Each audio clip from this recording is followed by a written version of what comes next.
We asked Australians from all walks of life for their views on the issues facing our country. The one thing almost all of us agreed on was that misinformation is a problem for this country. Across all age groups, genders, regions, cultural backgrounds, we are all in furious agreement. 94% of us are worried about being deceived. Half say it's a problem that we personally have to contend with. And perhaps it's no wonder. 79% of us think it's becoming more difficult to know which sources of information to trust. So what information sources do we trust? Well, most are sceptical about the mainstream media. 58% of us say at least a moderate amount of the news on TV, in newspapers or on the radio is false or misleading. We're even less trusting in the information that we read on the internet and social media. So we're on alert to the dangers of misinformation. Is there anyone we do trust? Well, we trust the people who've kept us safe through the past year and a half, doctors and nurses and scientists. Union leaders are more trusted than corporate executives. And sorry, celebs and influencers, we may like you, but we don't trust you. That's Casey Briggs. Now, Dr. Andrea Carson is a political scientist from La Trobe University, and she joins me now to talk further about misinformation. Good afternoon and welcome. Thank you. Good afternoon. Are you surprised by the findings from the Australia Talks survey showing an overwhelming majority of respondents consider misinformation a problem for the country and about half for them personally? Yes, that's a whopping figure, isn't it, of 94%. I wasn't surprised. It confirms what we've found from other studies. Misinformation is one of the great democratic challenges of our time. And we know from other studies in Australia that people are worried about being able to determine what is fact from fiction. And this is also a problem in other democracies, such as the US, the UK and Europe. How to deal with it is a question that academics, policymakers and others are battling with right now. Well, it's probably important then to settle on a definition of just what we're talking about. What does misinformation include, and does it differ from that other political cat cry we've heard so much of in recent years, fake news?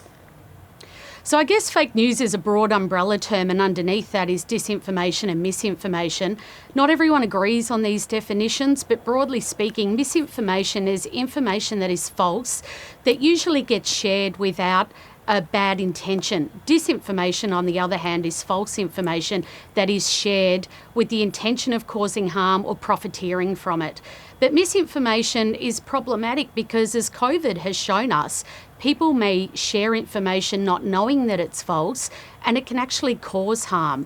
So that's why we need to be so concerned about it, because it can cause real life harms, even death in some countries, if people follow the wrong advice.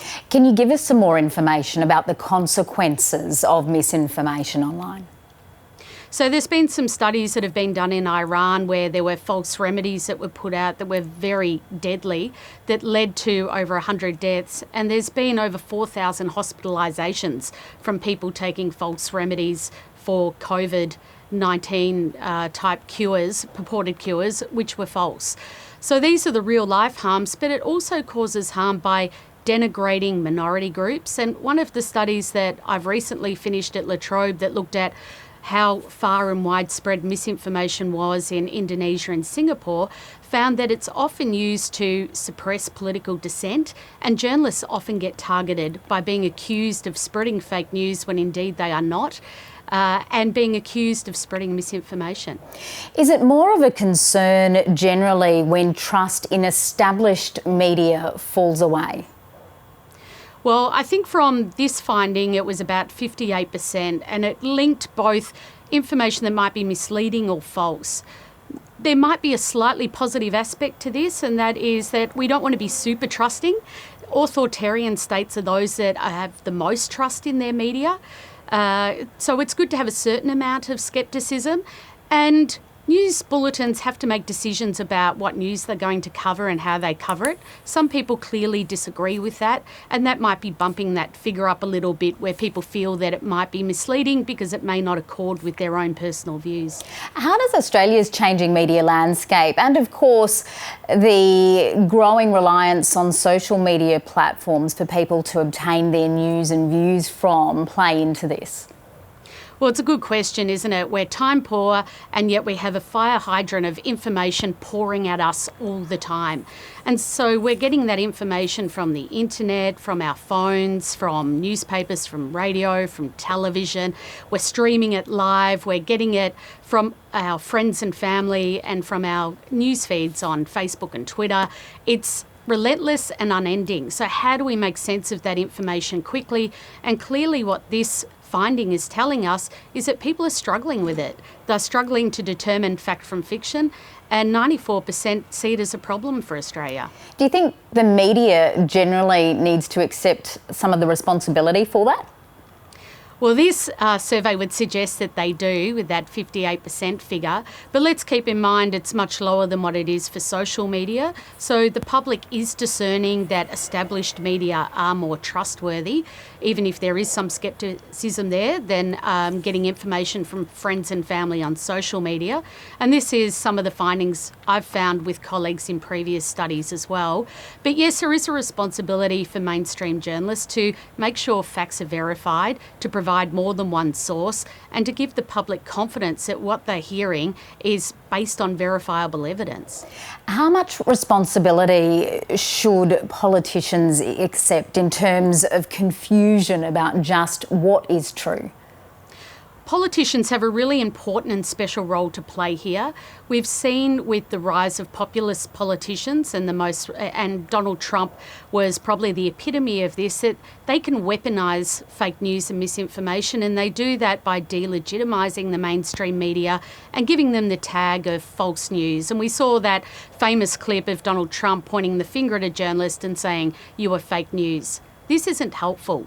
All it does is create confusion, and it reduces trust in sources that should be trusted to be able to give us information. And the bottom line is a society needs to have some information it can trust so that it can make good decisions, particularly when it comes to elections. So politicians have a really important role here to make sure they're not willfully spreading misinformation or disinformation, and not to use that fake news label as frivolously as Donald Trump did. And so where do you stand on whether there should be more intervention to try to minimise misinformation already out there? And is there a danger in trying to rule out misinformation, whereby some others may then believe that, you know, there is bias in promoting some information while ridding a platform of other information? So this is a front of mind policy issue. It's not just regular Australians that are identifying misinformation as a problem. And what the Australian government has done after the ACCC inquiry is call the major digital platforms together and ask them to develop a voluntary code of practice on how they're going to tackle misinformation and disinformation. That code was launched in February, and on Friday last week, the platforms, 8 of them, Facebook, Google, Twitter and so forth, have launched their first transparency reports. They're available online. This is a really important first step. It may not be the last step, but it means that the platforms are taking the problem seriously. But what we do know from my work and from others is this problem can't be solved by the platforms alone. We need a multi-pronged approach, and that means that all of us have a responsibility to make sure we're not willfully sharing information that's false. There's a role for media literacy programs, for fact-checking, but also for the platforms to remove harmful content and to reduce content that is dubious. Just finally, in terms of media literacy, how old should students be when they begin to learn about weighing sources and evaluating truth? Well, I think the figures that came in from the ABC study showed that young people are actually a little more sceptical than older people, and this is probably a good thing. It means that they are learning these things in school. They are learning that not all media is of the same quality, that there's some sources that can be better trusted than others, and they're given reasons for that. So start young. I think parents can do that in the home, but at primary school and all the way through to secondary and tertiary, there's a responsibility to make sure we have vigilance about knowing what is real from what isn't, and knowing not to share it if we have any doubts. Really pleased that you could come in and discuss this with us in some detail today. Dr. Andrea Carson from La Trobe University, thank you. Thank you.